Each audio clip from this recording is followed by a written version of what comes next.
자, 수업 시작할게요. 그 챕터 15장 실업과 인플레이션 봅시다. 자, 이쪽으로 오시죠. 자, 이거는 뭐 중요한 챕터예요. 우리에서는 실업과 인플레이션.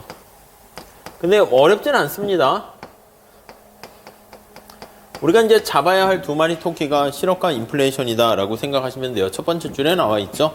실업은 내가 직장을 못 구했어. 얼마나 고통스럽겠습니까? 또 가정이 있으면 더 가계 생계 때문에 더 부담되고요. 국가 전체적으로도 이게 일할 수 있는 사람이 일을 못하는 거니까 이게 낭비가 되는 거죠. 이제 비효율성의 원천이다 라고 생각하시면 되겠고요.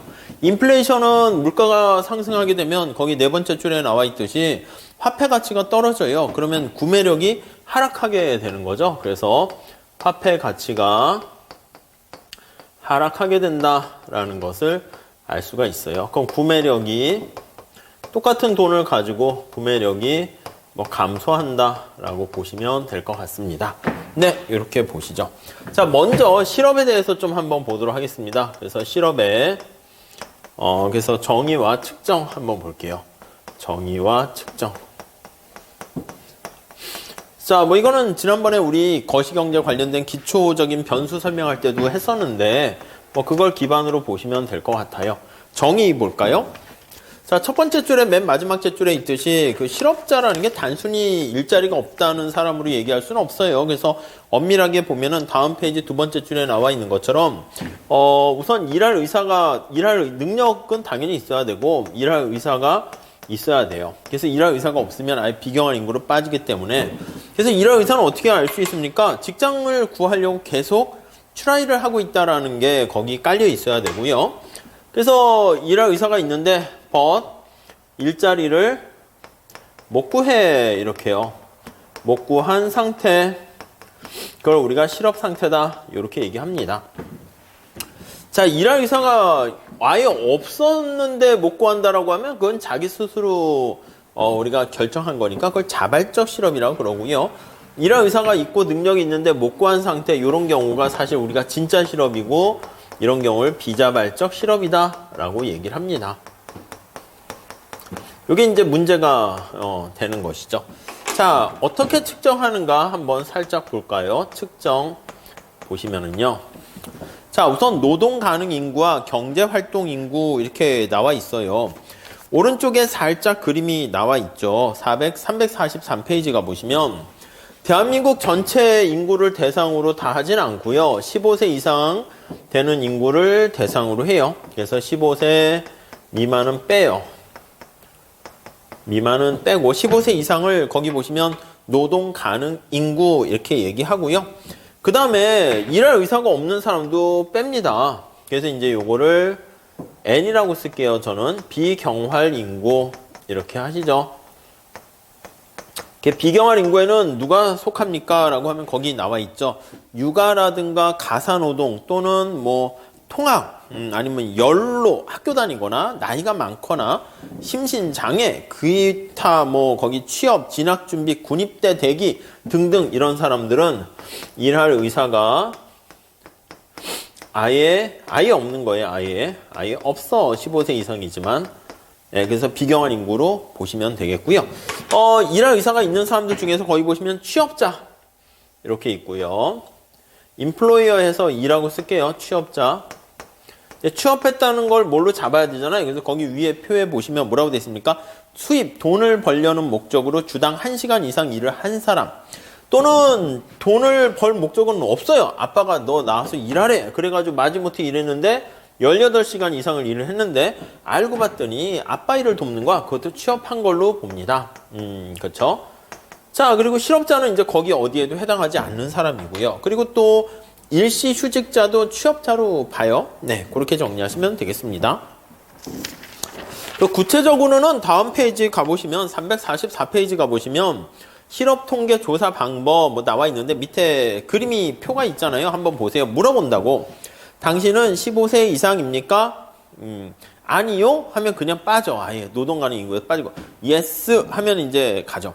군인인가요? 아니면 군 수감자인가요? 그래서 감옥에 있나요? 그럼 이 사람들한테 지금 장난해요. 지금 군대 생활하고 있는데 직장이 있어요? 아니요. 저 군인은 직장은 아닐 거 아니야. 그걸 직장인 사람도 있겠지만 아니요. 이렇게 하면 아유 됐어요. 저는 군인이니까 뭐 소개팅 같은 거 안 할래요. 뭐 이러거나 하면은 뭐 어떻게 감옥에 있어서 지금 속 터져 죽겠는데 직장이 있습니까? 지금 장난해? 그러면 예스 하면 그것도 빼져요. 아예 빠져요. 사실은 군인하고 감옥에 있는 사람은 아예 빼고 아니요. 그럼 이제 그게 이제 노동 가능 인구 해서 지난 15일을 포함한 일주일 동안 돈을 벌 목적으로 일한 적이 있나요? 그래서 일을 했나요? 해서 yes 하면 그건 취업자가 되는 거고요. 아니요. 거기서 수입이 임금이나 이윤이에요. 그리고 일이라는 게 뭐냐면 부가가치의 뭔가 가치를 창출하는 건데 1시간 일을 이상 근로를 했거나 18시간 이상 무급가족 근로자. 요즘 그게 또 많이 출제가 돼요. 그러니까 잘 좀 체크해 두시고요. 그러니까 그런 사람들은 이제 우리가 돈을 벌기 위해서 일을 했다라고 표현합니다. 그래서 아래 모두에 해당하나요? 저 일하지 않았음, 뭐 적극적으로 구직 활동을 수행했음, 취업하면 당장 일할 의사가 있음 이런 걸 물어봐가지고 그런데도 못 구했다 그럼 실업자가 되고 그게 아니다 일할 생각도 없었고 적극적으로 구직 활동도 안 했고 그럼 그럼 비경환 인구에 포함되는구나 해가지고 그쪽으로 들어가게 되겠습니다. 아셨죠? 그냥 요 정도만 살짝 보세요. 이걸 물어보진 않고요. 우린 요걸 잘 보시면 돼요. 앞으로 가볼게요. 자, 그래서 거기 보시면 이제 실업률은 어떻게 구합니까? 다시 한번 볼게요. 여기서 실업률은 소문자 유라고 쓸게요. 그럼 경제활동 인구를 대상으로 합니다. 그래서 경활 인구라고 표현을 해요. 요거를 취업자와 실업자를 합쳐서 이게 경제활동 인구라고 해요. 그래서 경제활동 인구. 경제활동 인구 중에서 직장을 구하지 못한 사람이에요. 그래서 취업자와 실업자 중에서 실업자 수 이렇게 여기다 이제 곱하기 100 해야죠. 100% 해가지고 실업률을 계산합니다. 네, 그렇게 돼 있죠. 그래서 밑에 그 경제활동 인구를 거의 뭐라고 했냐면 밑에 L 이렇게 해놨습니다. L 뭐 정해진 건 아니고요. 넘어갑시다. 자, 근데 오른쪽에 보시면 345페이지에 실망 실업자라고 있어요. 거기 네 번째 줄 보시면 직장을 막 구하려고 노력을 했어. 최선을 다하려고 노력했는데 직장이 안 구해지는 거야. 그래가지고 좌절에 빠지는 사람이 생깁니다. 이 실업자 중에서 계속 문을 똑똑똑 눌렀는데 이게 문이 안 열려. 그래서 난 안 되나 보다. 아유, 이 생은 끌렀어. 해가지고 이렇게 내려가. 의욕을 상실해. 그건 이제 우리가 실망 노동자라고 해요. 실망 실업자. 근데 이런 실망 실업자는 원래 실업 상태에 있는 건데요. 일할 의사가 아예 없는 거야. 이게 더 심각한 거지. 좌절에 빠진 거잖아. 근데 이렇게 실망 실업자가 증가하게 되면 증가시 비경활 인구로 이렇게 빠지게 돼서요. 어떤 일이 발생합니까? 라고 하면은요. 여기 보시면 여기 있는 사람들이 밑으로 내려가니까 U가 내려가. E는 그대로 가만히 있는데 U가 이렇게 내려가는 결과를 초래하게 됩니다. 자, 그럼 실업률은 어떻게 돼요? 하락한다고. 그러니까 실망 실업자가 증가시 일할 의사가 아예 없어서 비경활 인구로 빠지게 되는데 그 결과 실업률은 하락하게 돼요. 그러니까 정부가 발표하는 실업률은 고용 지표가 좋아졌습니다. 이렇게 얘기하는데 여기 뭐야 상황은 더 나쁜데 더 악화된 거죠. 이거 어떻게 해결할 수 없을까 해서 우리가 실업률 고용 지표를 나타내는 게 이제 실업률이 대표적이지만 이거 하나만 놓고 보는 게 아니라 여러 개를 놓고 봐요. 그래서 뭐 위에 건 안 보셔도 되는데 참고처럼 뭐 취업자 수 증감과 등등등 막 이렇게 막 해가지고 다양한 지표인데 그래서 대표적 요거까지는 보셔야 되는데 그래서 이제 고용률이라는 지표를 또 우리가 사용해서 보게 됩니다. 고용률은요, 이제 분모에다가 우리가 여기 취업자랑 실업자인 경제활동 인구만 놓고 보는 게 아니라 비경활 인구까지 포함을 시켜요. 그래서 분모에 비경활 인구에다가 취업자, 실업자 이렇게 놓게 되는 것이고요. 그리고 분자에다가는 이제 고용 해놨으니까 이제 취업자 수를 여기다가 놓게 된다라고 보시면 되겠습니다. 자, 그러면 만약에 실망 실업자가 증가해서 일할 의사가 아예 없어지면요. 고용률에는 어떤 영향 미치는가 한번 보시면 U가 줄어들었어요. U가 줄어들었어요. E는 가만히 있고 대신 어떻게 돼요? N이 증가한다고. N이 이렇게 포함되니까 N이 증가하게 되니까 여기 다시 오시면 N이 그만큼 증가하게 돼서 여기 나와 있는 것처럼 고용률은 불변 이렇게 되는 거 알 수가 있어요. 그래서 자 다시요. 자, 실망 실업자가 증가하게 되면은 실업률은 하락하지만 고용률은 불변이다. 요거 실업률 측정하는 거 그 1차에서 자주 출제되니까 살짝 봐주시면 좋겠습니다. 네, 요 정도 할게요. 다음 실업의 형태 볼게요.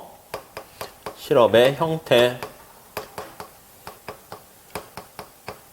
네, 한번 봅시다. 자, 우리가 첫 번째 실업과 관련해서 이제 비자발적 실업 중에서 이제 이슈가 되는 게 가장 중요한 게 이제 경기적 실업이에요. 이건 경기 침체 불황으로 인해서 발생하는 실업이에요. 거기 보시면 cyclical 이렇게 나와 있잖아요. 경기 변동, 경기 침체로 인해서 침체인 불황으로 인해서 발생하는 거예요. 그러니까 경기 침체가 돼서 불황이 되니까 사람을 안 뽑는 거야. 공장 가동률을 떨어지게 되니까 사람을 안 뽑게 돼서 발생하는 실업이고 정부가 관심 갖는 것도 이거다라고 보시면 되겠습니다. 뭐 우리나라 최근 동향인데 뭐 최근 걸 넣지는 않았어요. 그냥 뭐 요런 정보들 주르륵 해서 본다라는 것만 보시면 되겠습니다. 자, 요거 말고요. 자발적 실업 중에서 다음 페이지 가보시면 마찰적 실업이 있어요. 마찰적 실업. 자, 마찰적 실업이다라고 하면은 이거는 마찰이 있다는 느낌이 뭐냐면 이게 뭔가 이동을 하는데 순식간에 휙 아무런 비용 없이 뭐 그냥 이동할 수 있으면 그건 마찰 없는 그런 진공 상태에 가까운 건데 마찰이 있으면 프릭션이 있는 거예요. 뭔가 이게 막 저항과 이런 게 있어요. 그래서 내가 이동하려고 해 세무사 아니면 뭐 회계사 아니면 변호사 여러 가지 자격증, 노무사 이런 자격증을 따려고 해도 공부하는 시간이 필요하잖아요. 그러니까 바로 되는 게 아니죠. 그런 과정에서 발생하는 이게 탐색하는 과정에서 발생하는 실업률을 실업을 마찰적 실업이다 이렇게 보시면 되겠습니다. 아니면 뭐 지식을 쌓아서 자격증을 획득해야죠. 첫 번째 줄 보세요. 더 좋은 직장을 찾기 위해서 잠시 직장을 그만둔 경우라든가 졸업했는데 얼마 되지 않은 사람은 일자리를 찾는 과정에서 좀 시간이 걸릴 수 있습니다. 자, 그런 것을 우리가 마찰적 실업이다라고 얘기를 합니다. 이걸 완전히 없애는 거는 사실은 불가능입니다. 그래서 이런 건 약간 자발적인 성격도 있어요. 그래서 자발적인 성격도 있다. 자, 자발적인 성격 이렇게 보시면 되겠습니다. 네, 그렇게요. 그러니까 오히려 이게 마찰적 실업은 약간씩 있는 게 더 건강한 사회라고 할 수 있습니다. 전에 말씀드렸잖아요. 이런 마찰적 실업이 실업률이 빵인 나라가 있어요. 북한 같은 나라는 실업률이 없을 거야. 김정은이 다 취업시켜 준다니까. 아이고 지나가다가 동문은 직장 있어? 저 없는데요. 그럼 당장 내일 취업시켜줘. 감사합니다. 수령님 해야 되나? 뭐라 불러야 되는지 모르겠는데. 그런데 아우지탄강 가서 석탄 캐래.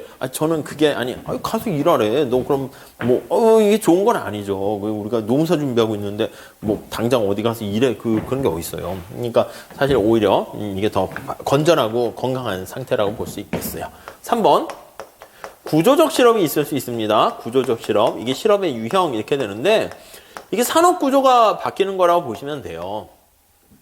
산업의 인더스트리 스트럭처가 바뀌는 거예요. 그래서 거기 보시면 경제 발전과 소득 증가에 따라서 저출산 고령화라든가 헬스 아니면 여러 가지 케어 관련된 그쪽 산업이 더 발전하게 되면 그쪽에 고용 창출 효과가 많아지잖아요. 그래서 기술 혁신이라든가 산업의 고도화에 따른 공급 구조의 생산 이런 거에 변화로 인해서 발생하는 실업을 구조적 실업이다라고 보시면 되겠습니다.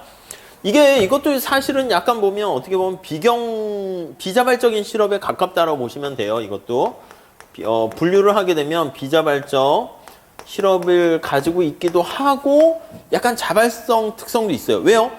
아니 지금 이 4차 산업혁명인데 옛날같이 땅 파서 이렇게 하는 거는 일자리가 몇 개 없잖아요. 아니 그럼 다른 기술을 배우고 하면은 취업할 수 있는데 그게 안 가는 거야. 그리고 만약에 이게 그러니까 이제 이런 거지. 서울에는 일자리가 되게 많은데 이렇게 경상도나 전라도 오지에 있는 데는 일자리가 별로 없는 거야. 산골짜기에. 그러면 취업하려면 여기 서울로 이주하면은 사실 직장을 구할 수 있거든. 근데 조상 대대로 우리는 여기서 머물러야 됩니다. 거기서만 찾게 되면 직장을 구할 가능성이 어렵죠. 그러니까 자기가 스스로 선택한 느낌도 있어요. 그래서 약간 근데 비자발적 실업에 포함하긴 하지만 그런 자발적인 특성도 있어서 우리가 나중에 자연 실업률이다 해가지고 프리드만이 얘기할 때 자연스러운 실업률 할 때는 요 마찰적 실업과 구조적 실업을 그냥 같이 자발적이다 포함시키긴 해요. 근데 약간 뉘앙스가 비자발적, 자발적 다 약간 들어가 있는 속성을 가지고 있다라고 보시면 되겠습니다. 자, 그 정도. 그래서 맨 마지막 제줄에 해결책은 뭡니까? 직업훈련이나 재훈련을 통해서 직업훈련, 교육이라고 할까? 재교육을 통해서 어느 정도 해결할 수가 있습니다. 재교육을 통해서 해결 가능. 이렇게 보시면 되겠습니다. 밑에 고용 없는 성장 한번 그 제목만 체크해 두세요. 아니, 경제가 성장하면 일자리가 많이 창출되고 좋아져야 되는데 일자리가 별로 늘지가 않았어요. 그게 이제 경제 성장은 했는데 고용이 없는 뭐 가장 큰 이유가 뭐 정보통신이라든가 이런 기술 패턴이 새롭게 바뀌어가지고 된 것도 있죠. 뭐 이제 로봇가 등장해서 더 이렇게 되면 뭐 인간은 사실 뭐 이게 뭘 해야 될지 모르겠어요. 할 일이 없는 거야. 그래서 뭐 그렇죠. 아무튼 그렇습니다. 그래서 고용 없는 성장 그런 것들도 이슈가 됩니다. 자, 우리 3번 넘어갈게요. 우리의 관심사는 자발적 실업보다는 좀 비자발적 실업에 좀 관심이 있어가지고요. 비자발적 실업과 뭐 노동시장 이렇게 있네요. 비자발적 실업 이렇게만 쓸게요. 자, 우선 첫 번째는 임금의 경직성과 비자발적 실업 나와 있는데 첫 번째 줄 보시면 자, 우리가 전통적인 고전학파 입장에서는 전통적인 고전학파는 임금이 신축적으로 임금이 보이지 않는 가격이에요. 신축성으로 인해서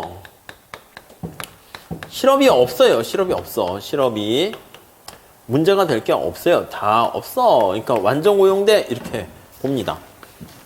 자, 살짝 한번 그림을 그려볼게요. 노동의 수요 공급. 노경에서 많이 하는데요. 노동의 수요가 있고 이거 누가 주체입니까 하면 기업이 주체가 되는 거예요. 노동을 공급하겠다라고 하면 이거 이제 근로자예요. 근로자. 일을 하겠다라는 사람들이 이렇게 주어진 임금에서 얼마나 일을 하겠다 이렇게 되는 거예요. 자, 그런데 만약에 어떤 경기 침체가 발생했다라고 할게요. 여기 경기적 실업이 이거죠. 경기 침체 불황이 발생했어요. 불황이 발생해서 뽕 이렇게 경기 침체가 왔다라고 합시다. 자, 그러면 노동에 대한 수요가 이렇게 줄어들잖아요. 그러면 이제 일자리는 당연히 좀 이렇게 줄어들긴 하지만 임금도 이렇게 낮아지게 돼요. 낮아지게 돼요.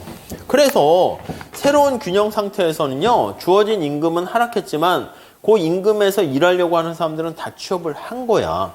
그러니까 우리 다시 보면 여기가 A점에서 B점으로 가게 되면 균형, A라는 균형에서 B라는 균형으로 가게 되니까 일리 갔을 때는 그것도 균형이야. 나쁜 건 아닙니다. 아니, 그러면 일자리 못 구한 사람도 있잖아요. 이거는 왜 못 구한 거야? 아예 일할 의사가 없는 게 아니라 임금이 낮아지니까 곡선을 따라서 내려간 거예요. 아니, 그 임금 가지고는 저는 일할 생각이 없습니다. 이게 뭐야?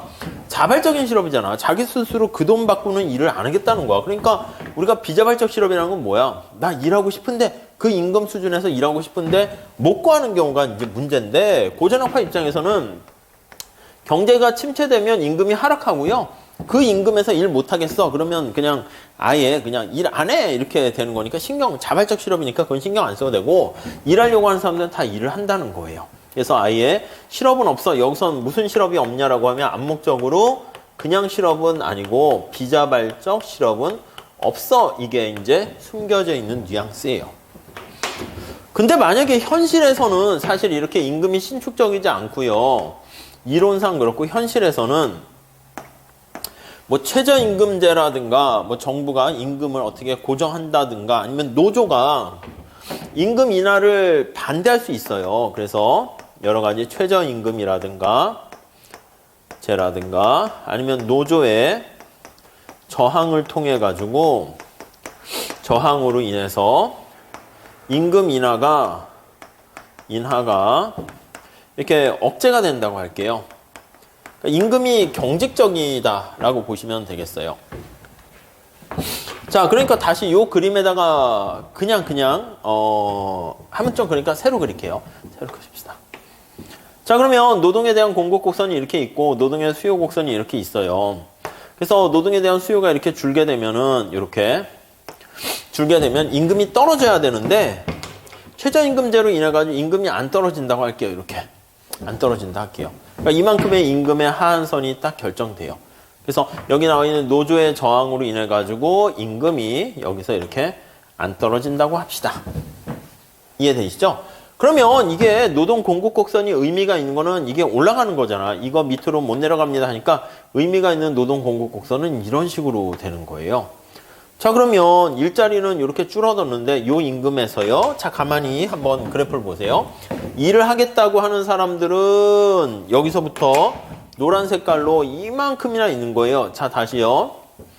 노동 공급은 주어진 임금 하에서 일을 하겠다고 하는 사람은 일을 하려는 사람 수예요. 사람 수 이렇게 있는데 일자리는 요만큼밖에 없어요. 여기다 쓸게요. 일자리 수예요. 일자리 수.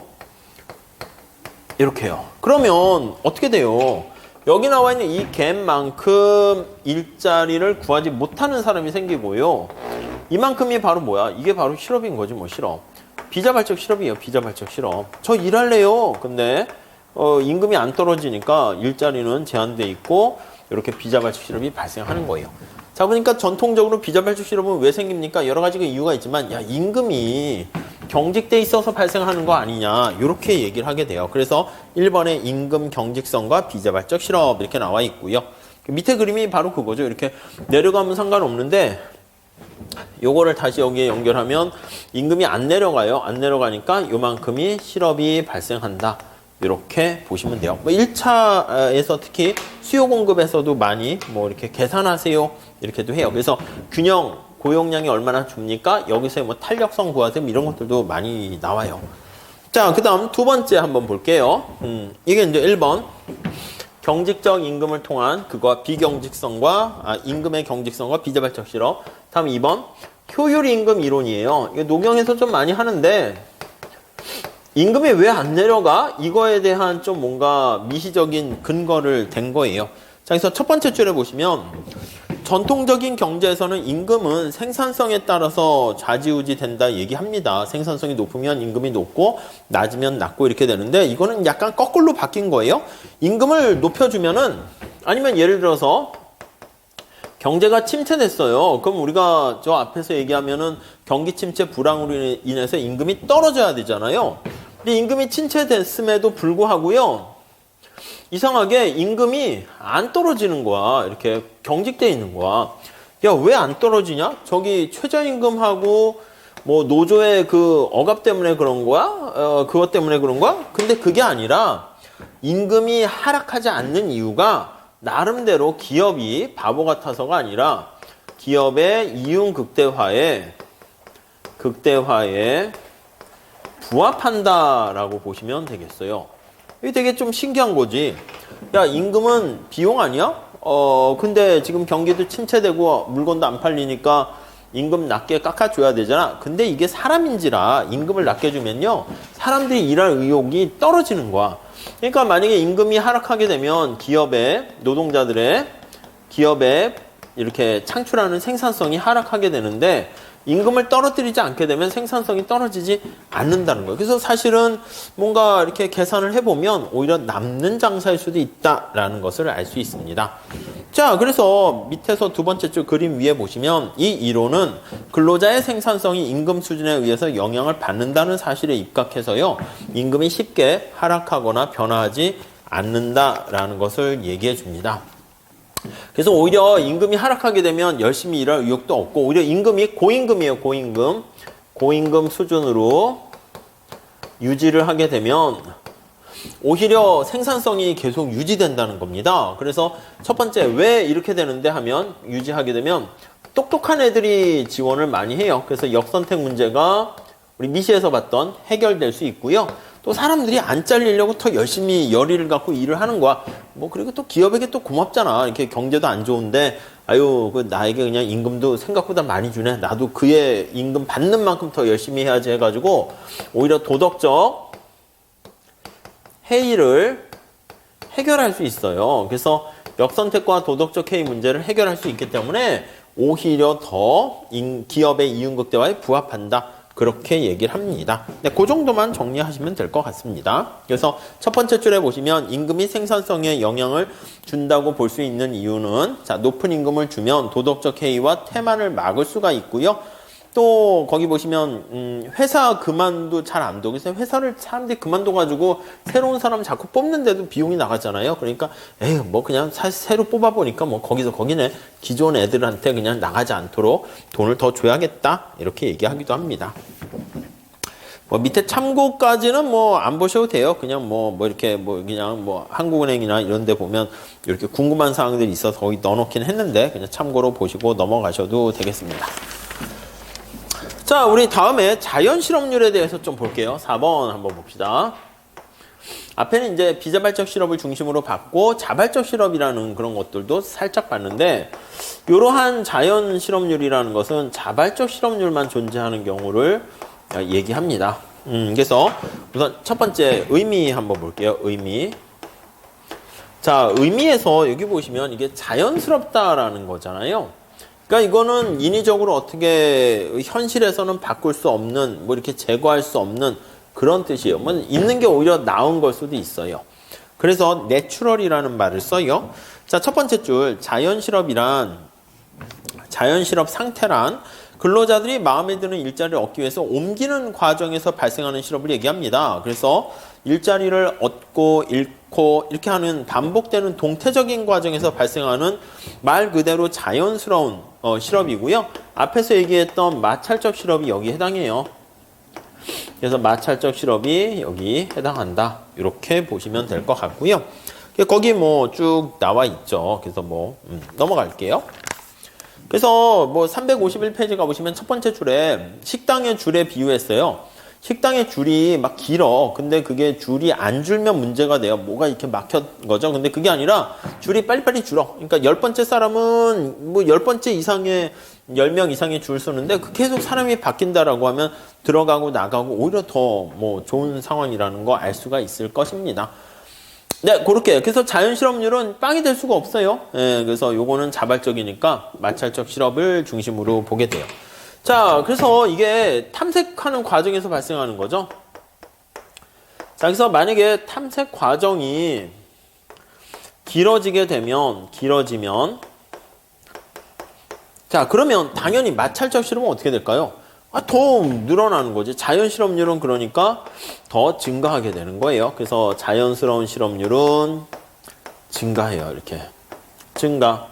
그러니까 만약에 이제 학교를 졸업했다, 대학을 졸업하거나 그러면 나의 적성이 뭐고 나한테 적합한 직장이 어디에 있는지 미리미리 탁탁탁 있어가지고 계획을 딱 세우게 되면 졸업과 동시에 취업할 수 있는데 뭐 적성을 잘 모른다거나 그래서 내가 전공 공부를 쭉 했는데 졸업하고 나니까 아차 노무사 길이 내 길이었어. 그러면 그냥 졸업하고 나서 새롭게 시작해야 되는 거고 미리 1학년 때부터 뭐 관련된 거 생각을 했다. 뭐 그러면 그것도 행운이 좋은 거죠. 그래서 수업 들을 때도 뭐 이렇게 뭐 노동법 같은 과목이 있으면 찾아 들으면서 준비를 할 수도 있겠죠. 뭐 그렇게 하면은 뭐 그냥 오히려 졸업과 동시에 졸업하기 전에 노무사 자격증 따면서 이렇게 할 수도 있는데 보통 그렇지 않은 경우 미스매치 때문에 발생하는 경우가 많죠. 그래서 마찰적이라는 게 미스매칭 때문에 발생하는 거예요. 매칭이 잘 안 되는 거예요.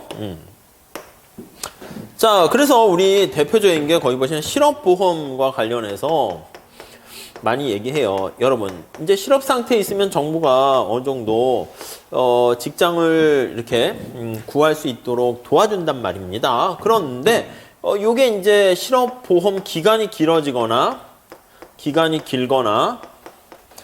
직관적으로 봐서 아니면 이 금액이 소득 대체율로 해서 내가 이전에 받던 월급의 거의 80% 이상을 대체해 준다. 그것도 뭐 2년 동안 한다. 그럼 이제 잠깐 6개월 직장 다녔다가 뭐 실업보험 이렇게 신청하게 되면 2년 동안 뭐 오히려 80% 받으면 띵까띵까 놀 수도 있죠. 그래서 금액이 크면 사람들의 탐색 과정이 더 길어질 가능성이 있어요. 그래서 이게 실업보험이 길면 우리나라뿐만 아니라 유럽의 많은 나라들도 실제 보면은 이 정부의 사회보장제도가 너무 잘 돼 있어서 실업보험이 금액이 크고 길면은 이게 자연실업률이 좀 길어지게 되는 경우가 됩니다. 그래서 보통 실업급여 이거 받는 게 이제 끊어질 때쯤 되면 이제 직장을 구하고요. 그 전까지는 뭐 좀 구하는 노력은 신용은 하지만 뭐 적극적으로 하지 않는 경우가 많이 있어요. 뭐 그 정도만 보시면 될 것 같습니다. 자, 이게 왜 길어집니까 하면은 실업보험 같은 거 이게 매칭이 빨리 돼야 되잖아요. 그래서 직업 소개서라든가 그런 것들을 통해 가지고 빨리빨리 매칭할 수 있도록 해 주어야 합니다. 자, 뭐 밑에 4-3은 자연 실업률의 차이 나와 있는데 그냥 뭐 참고로 보시죠. 아니 여러분들 생각해봐요. 우리는 자꾸 정규직이 좋다라고 하는데 이게 이제 우리나라, 일본 같은 나라가 이제 비슷한데 노동시장 구조가 되게 경직돼 있어서 그래요. 내가 정규직으로 좋은 회사 들어갔는데 처음에 뭐 삼성 같은 데 못 들어가 보면 내가 다른 중소기업 다니다가 어떻게 일 잘한다 소문나서 삼성으로 가기에는 굉장히 어려운 거야. 그러다 보니까 첫 단추를 잘 껴야 된다라는 생각 때문에 그냥 막 좋은 대기업 가려고 막 노력을 하는 거죠. 그리고 한 번 직장에 들어가면 다른 내가 잘리거나 그만뒀을 때 다른 이직하기가 되게 어려우면요. 그냥 거기 계속 붙어 있으려고 노력을 한다니까요. 그게 개인적으로는 마음이 뭐 이해가 되긴 하지만 노동시장 상황이 별로 안 좋은 거죠. 만약에 여기 프라임에서 저보러 노무사 강의를 하기 위해선 종신 고용을 해서 합시다. 나보러 여기서 정규직으로 하래. 제가 기쁘겠어요? 아, 죽을 때까지 마음에 안 들 수도 있잖아. 그럼 한 좀 이따 딴 학원 갈까? 이럴 수도 있는데 죽을 때까지 여기 하래. 감사합니다. 이게 아니라 내가 왜 그래야 되나? 이게 사실은 더 나은 거죠. 그리고 쉽게 매칭이 가능하면 뭐 그렇게 힘들게 뭐 그렇게 합니까? 정규직해서 종신고용이 또 사실은 전체적으로 조직이나 이거에서도 그닥 좋은 건 사실 아니에요. 아무튼 그렇죠. 그때 이제 이렇게 뭐 알아서 뭐 거래와 관련해 가지고 하는 뭐 그런 건데 이게 워낙 불안하니까 그렇지. 내가 여기서 나가면 또 할 수 있을까 등등등 하다 보니까 그렇습니다. 여기까지가 우리가 실업과 관련된 얘기고요. 여기 잠깐 여기까지만 하고 쉬었다 하도록 할게요. 파트가 인플레이션이 확 바뀌기 때문에 이렇게 나눠서 하는 게 좋을 것 같습니다. 10분간 쉬었다 하겠습니다. 네.